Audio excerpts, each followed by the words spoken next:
todos y todas, hoy les traigo un nuevo episodio de Aprendo en Casa, especialmente preparado para mis amigas y amigos de cuarto de secundaria. En los siguientes minutos reflexionaremos sobre la historia de nuestro país, sobre algunas dificultades y luchas que hemos atravesado.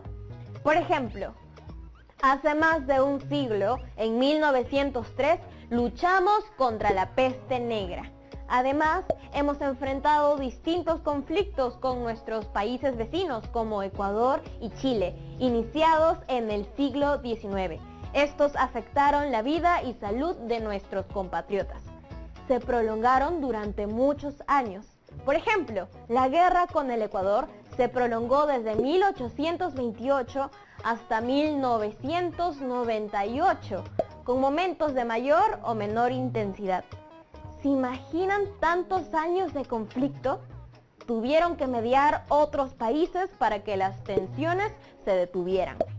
Durante la guerra con el Ecuador, el Perú tuvo que tomar una serie de decisiones, como por ejemplo, elegir quiénes participarían en los enfrentamientos y asignar los recursos económicos.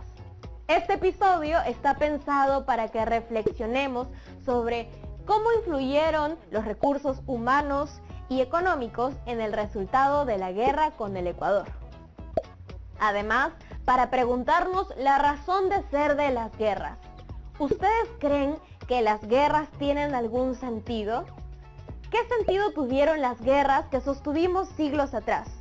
Eran, claro, otros tiempos. Y en el video que veremos hoy, retrocederemos los años para poder comprender lo que ocurría en el país a partir de analizar el caso de la guerra con el Ecuador. No se olviden de tomar apuntes, porque este video de los amigos y amigas de Sucedió en el Perú viene con mucha información. ¿Listos? Vamos a verlo.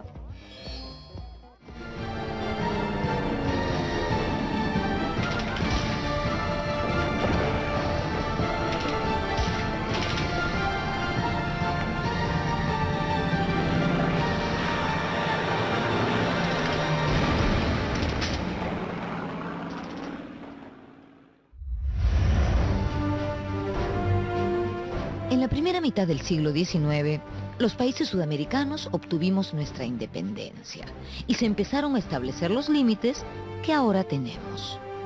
Fue un periodo duro, de guerras, de zozobra, de creación de países, en definitiva, de determinación de nacionalidades. Esto generó conflictos entre la mayoría de vecinos por el derecho que cada cual defendía de tener mayor territorio por tener mejores títulos.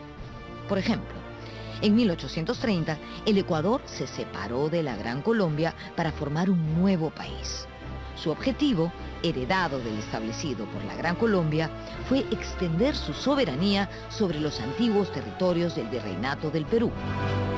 Guayaquil, Tumbes, que era parte de Piura, Jaén, que siendo parte del Virreinato de Santa Fe, había decidido incorporarse al Perú, y la Comandancia General de Maynas, según la cédula real de 1802, reintegrada al Virreinato del Perú.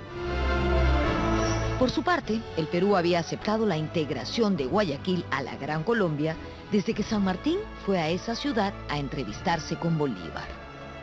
En el caso de Jaén, el Perú esgrimía a su favor el principio de la libre determinación de los pueblos y reivindicaba las otras áreas bajo el principio del uti possidetis, es decir, el derecho sobre las posesiones que en tiempos coloniales pertenecieron al virreinato peruano. El Perú basó durante el siglo XIX y comienzo del siglo siguiente sus derechos amazónicos en un título que fue la Real Cédula de 1802.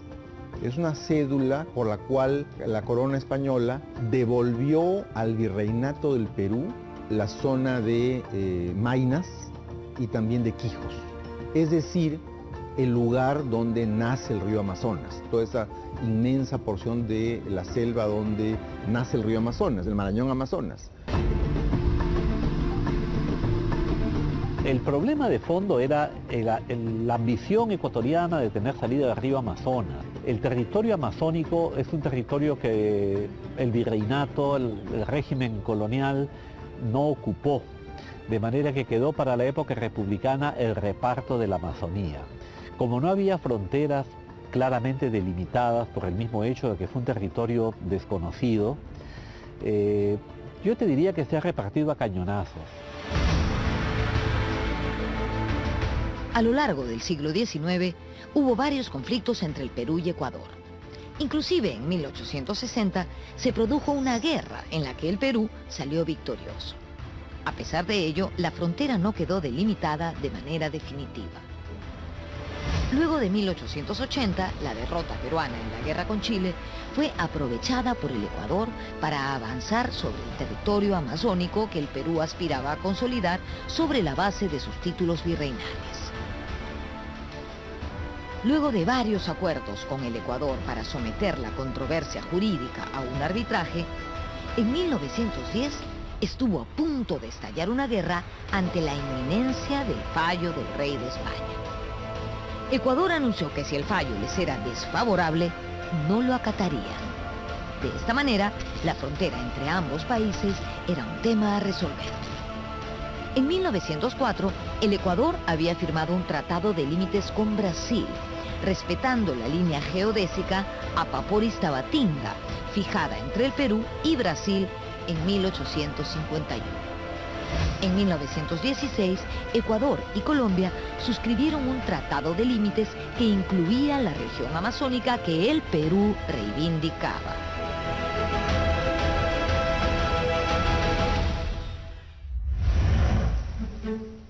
Con Colombia, el Perú definió los límites entre 1922 y 1927, en paralelo con la participación de los Estados Unidos y la posterior negociación bilateral directa para resolver la situación de Tacna y Arica por el sur, con el objetivo de evitar que Colombia se sume al Ecuador en los reclamos por la región amazónica del norte.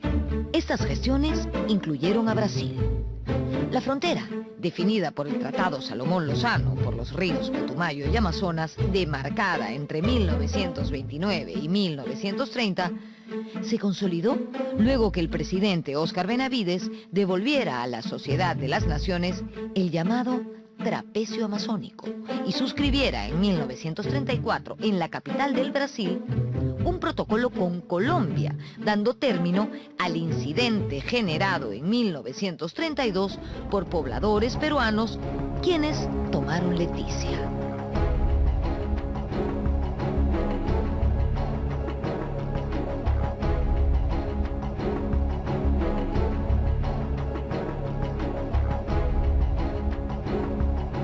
Cuando el Perú le cede a Colombia el trapecio de Leticia, tiene que ver con que habría existido una presión de los Estados Unidos, o en todo caso un deseo del Perú de quedar bien con los Estados Unidos.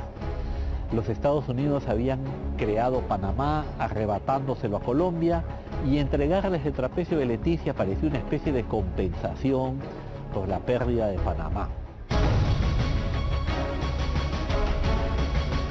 Lo que sucede en Colombia es de que fue una guerra perdida en el campo político, porque se pierde en el campo político, y fue una guerra inconclusa.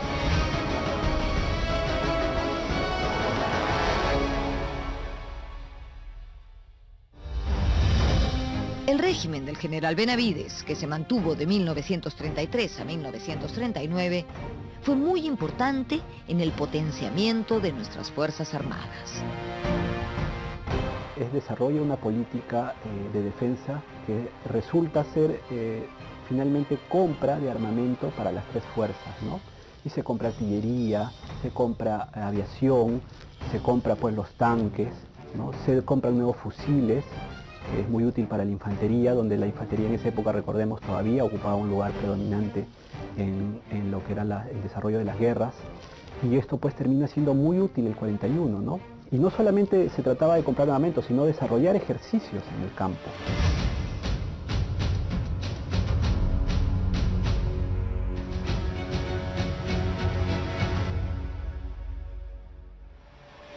Una de las adquisiciones bélicas del gobierno de Benavides fueron los modernos tanques LTP.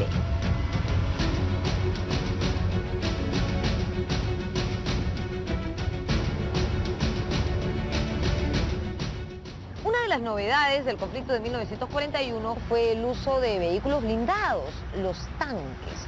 Pocos años antes del conflicto, en 1938, el Perú le compró a la entonces Checoslovaquia 24 tanques, los famosos LTP. Por esos años, previos a la Segunda Guerra Mundial, Checoslovaquia estaba a la vanguardia en la construcción de este tipo de vehículos. Los LTP se adaptaron rápidamente a la difícil geografía de la zona de conflicto y fueron decisivos en el avance de la infantería.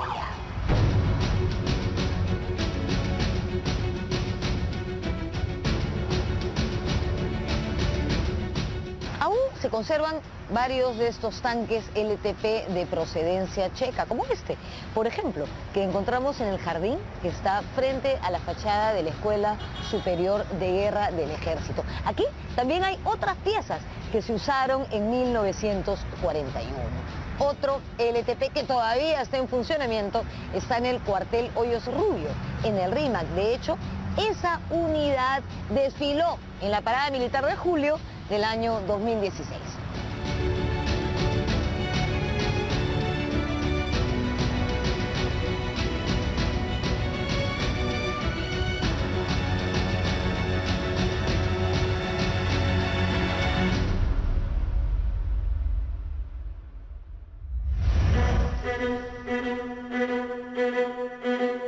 El 39 finalmente acaba el gobierno de Benavides y el que toma la posta es el ingeniero Manuel Prado, ¿no? Que también era un hombre estadista con una visión geopolítica muy importante, ¿no? y que tenía, apreciaba mucho el tema también de las Fuerzas Armadas, el apoyo a las Fuerzas Armadas, ¿no? Tanto en sus dos gobiernos. Recordemos que él prácticamente, su primer gobierno del 39 al 45 coincide justamente con el hecho, con la conflagración más importante a nivel mundial, ¿no? Que es la Segunda Guerra Mundial.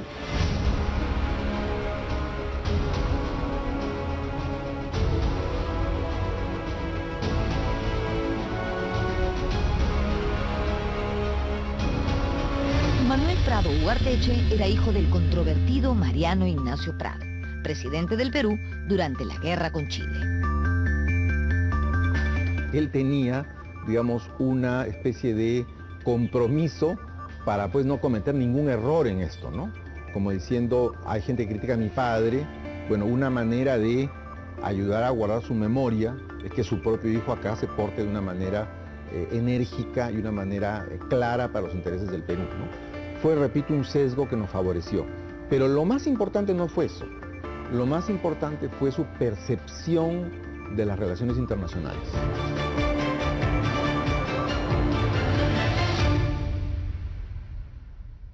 Para entonces, la frontera con Ecuador permanecía indefinida. En 1924 se había firmado un protocolo que establecía que en caso de discrepancias, Perú y Ecuador acudirían al arbitraje del presidente de los Estados Unidos.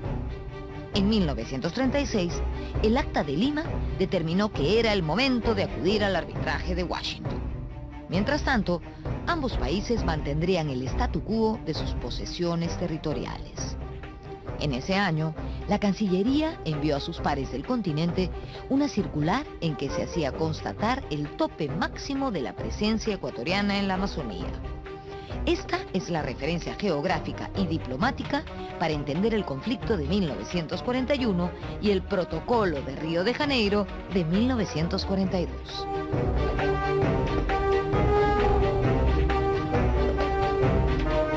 Se llegó a una especie de línea del statu quo que en 1936 quedó delimitada como aquella parte de la Amazonía que cada país efectivamente tenía ocupada. Esta es la línea, la de 1936, que queda en los hechos como la frontera, aunque como una frontera provisional. Sin embargo, poco después de este acuerdo, las tropas ecuatorianas habrían estado realizando incursiones en el lado peruano. Efectivamente, en 1938, Ecuador renunció al arbitraje de derecho. A partir de entonces, se produjeron reiteradas agresiones a lo largo de la frontera. Para el año 1940 teníamos serios problemas. Primero habían problemas entre los pobladores fronterizos, agricultores, tabacaleros principalmente, y entre los puestos de vigilancia peruanos y ecuatorianos que estaban uno al frente del otro. Esto provocó que el gobierno peruano tome medidas de emergencia. Lo primero fue la creación del Agrupamiento Norte. En 1940, ante las frecuentes provocaciones ecuatorianas, se diseñó el Plan de Operaciones destinado a la defensa de nuestra soberanía. Como parte de ese plan, se creó el Agrupamiento Norte, al mando del destacado general de brigada, Eloy Ureta. Ureta había estudiado en la Escuela Superior de Guerra y había prestado servicios en la sección de artillería de la Escuela Militar. Además, se había perfeccionado en centros militares de Europa. Luego de que se activa el Agrupamiento Norte, se produce una reunión de emergencia el 21 de febrero con el Consejo Permanente de la Defensa Nacional. Ahí se discutió la propuesta del Estado Mayor General del Ejército, que establecía que debíamos recuperar la frontera de facto de 1936, como un requisito para establecer las condiciones óptimas para una negociación definitiva de límites con el Ecuador.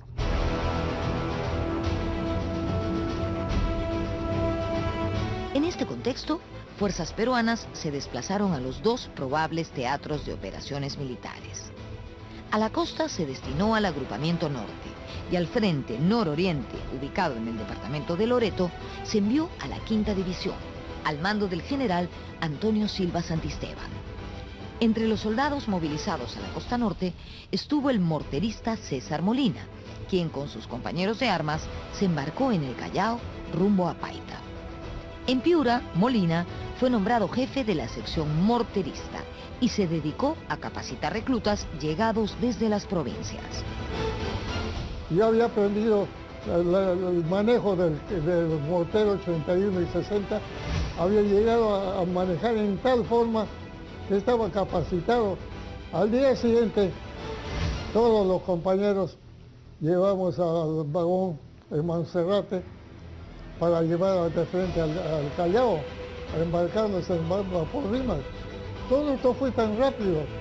Vino el presidente de la República, varios generales, a despedirnos.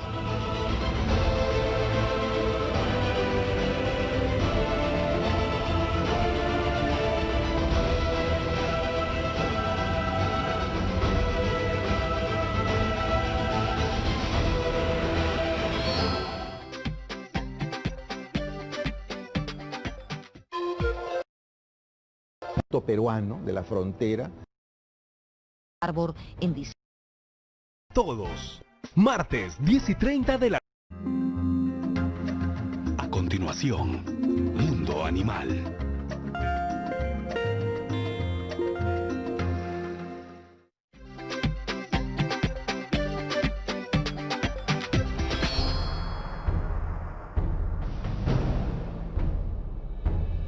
Los años del gobierno de Manuel Prado coincidieron con la Segunda Guerra Mundial.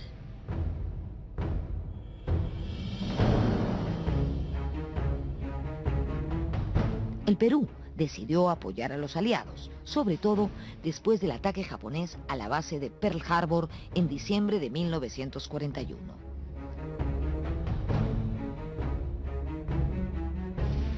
Nuestro país rompió relaciones con los países del eje, Alemania, Italia y Japón. Ecuador, por su parte, estaba gobernado desde 1940 por Carlos Arroyo del Río. Era un momento de cierta inestabilidad política en Ecuador y cuando eso ocurría, muchos políticos ecuatorianos, no todos, empleaban el argumento peruano de la frontera como una manera de cohesionar a la opinión pública, ¿no? Cuando había algún problema interno. Eso no solo ocurrió en Ecuador, ha ocurrido también en el Perú y ha ocurrido en otros países, ¿no? Solo que en este caso hubo una exageración. Parece ser que las Fuerzas Armadas ecuatorianas como que se deslindaron un poco de la autoridad del presidente Arroyo del Río, ¿no? Tenían una cierta autonomía y esa autonomía fue expresada en el aumento de choques fronterizos en las diferentes guarniciones de la frontera.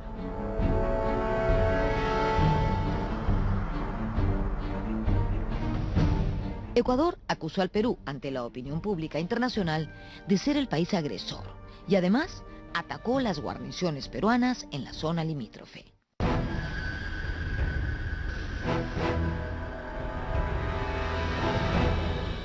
En el contexto del estallido de la Segunda Guerra Mundial, Estados Unidos, distraído por lo que pasaba en Europa, menudean más los ataques entre peruanos y ecuatorianos sin que haya una especie de árbitro con energía, como podría haber sido Estados Unidos, que ponga coto a estos desmanes, digámoslo así.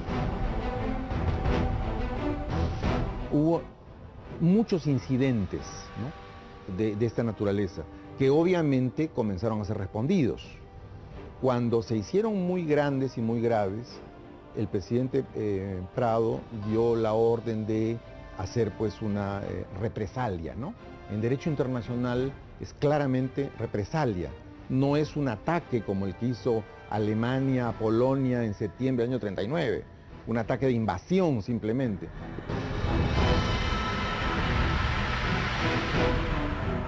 Los primeros enfrentamientos se realizaron a inicios de julio de 1941 en los puestos de Aguas Verdes, La Palma y Lechugal, defendidos por policías y soldados del ejército peruano.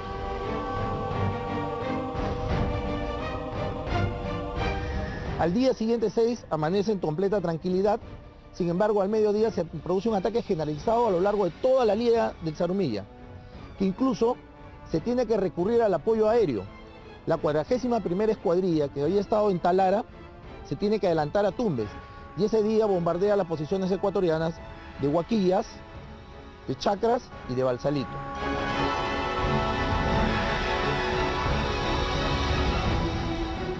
La columna de infantería, donde servía el morterista César Molina, partió al frente de batalla desde el actual caserío de Pampa Larga, en Ayabaca, departamento de Piura. Molina recuerda vívidamente los terribles momentos que les tocó vivir. Llegamos a Pampa Larga con esta carpa, que ya teníamos carpa para armar, pernoctar. Y no sabe usted, amigo, todo lo que hemos pasado todavía como algo antes de entrar al combate, como 3 meses, 4 meses, conviviendo con amigos, con víboras venenosas. Y lo peor, no podía usted ni hablar porque los mosquitos se le llenaban la boca. Una cosa terrible, terrible. No podía usted ni tomar un poco de agua porque los mosquitos le estaban, que querían entrar al estómago. Es terrible. En la noche, a la hora de pernoctar, teníamos una linterna en la mano. Ahí hay una víbora que más o menos mide 60, 70 centímetros, y eso es sumamente venenoso. Y cuántas mulas que cargaban los cañones murieron por la picadura de esos animales.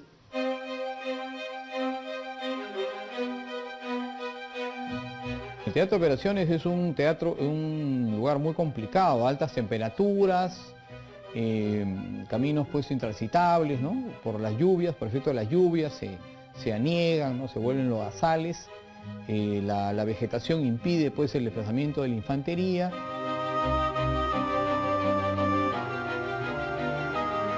El 14 de julio de 1941, el ministro de Guerra le comunicó al general Ureta que, conforme a lo acordado, era hora de lanzar al ataque al agrupamiento norte. Así fue como el conflicto se convirtió en un conflicto armado abierto, tomando parte activa en él las 3 Fuerzas Armadas, Aviación, Marina y Ejército, además de las fuerzas policiales. El objetivo era controlar la zona de donde provenían las incursiones al Perú. El agrupamiento norte tenía pues componente terrestre, ¿no? Que eran la 1ª División Ligera, la 8ª División Ligera, y tenía también un componente naval, ¿no? Que tenía dos fragatas, ¿no? La Villar y la Guise, y submarinos, lanchas torpederas, y también un componente aéreo, ¿no? Estas tropas estaban con lo más moderno de la tecnología de esa época, del año 41. El encuentro militar decisivo se libró en Zarumilla el 23 de julio de 1941. Las fuerzas peruanas eran mayoritarias y estaban mejor equipadas que las ecuatorianas. Se trató de una suerte de operación relámpago. El general Ureta fue el artífice de esa ofensiva, que incluía el uso de blindados y de unidades aéreas y navales. La primera división ligera, que actuaba en Tumbes, se dividió en 4 destacamentos. Porque el frente era extenso, era extremadamente extenso, y la zona era de una vegetación densa y de comunicaciones muy pobres, por lo que se tuvo que armar 4 destacamentos que iban a actuar en forma independiente. Es por eso que decimos que la batalla de Zarumilla es el conjunto de acciones aisladas, pero dirigidas, centralizadas, que permitieron la recuperación de nuestra frontera. Cuando las tropas peruanas atacan, gran parte de la tropa era del sur, eran indígenas, ¿no? Muy cetrinos, y atacaban con casco de corcho japonés. Entonces en el Ecuador se pensó que había tropas japonesas atacando el Ecuador, ¿no? Y eso apareció en los periódicos, ¿no? Obviamente se desmintió y la propia embajada japonesa lo desmintió, ¿no? Bienvenidos y bienvenidas de vuelta a Aprendo en Casa. El video que acabamos de ver estaba cargado de muchas ideas sobre el conflicto entre el Perú y Ecuador. Hemos aprendido un poco más acerca de cómo se originó y también vimos que territorios como Tumbes, Jaén y Maynas optaron por el principio de libre determinación de los pueblos y uti possidetis. Otro aspecto llamativo fue la cantidad de recursos tecnológicos y humanos que se movilizaron mediante las políticas de gobierno como el de Benavides y el de Prado Ugarteche. Encima, todo este conflicto se daba en el contexto del desarrollo de la Segunda Guerra Mundial. Qué épocas tan difíciles, ¿no? Y yo me pregunto, luego de tantas dificultades, ¿cómo hemos logrado salir adelante? Para explicar mejor eso, hay que considerar diversos factores. Y así nos daremos cuenta de que aún hay mucho trabajo pendiente para que todos y todas podamos estar mejor.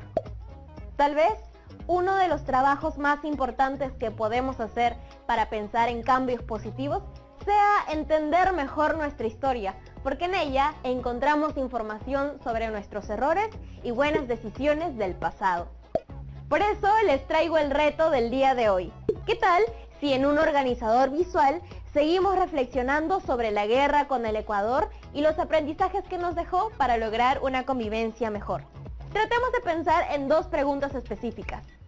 Primera pregunta, ¿cómo influyeron los recursos humanos y económicos que el Perú movilizó en el resultado de la guerra con el Ecuador? Segunda pregunta, ¿qué creen ustedes que hacen actualmente la ciudadanía y el Estado para consolidar una convivencia saludable entre peruanos y peruanas? No se olviden de guardar su organizador visual en su portafolio de evidencias y de compartir sus reflexiones con su familia. Nos vemos en un siguiente episodio de Aprendo en Casa.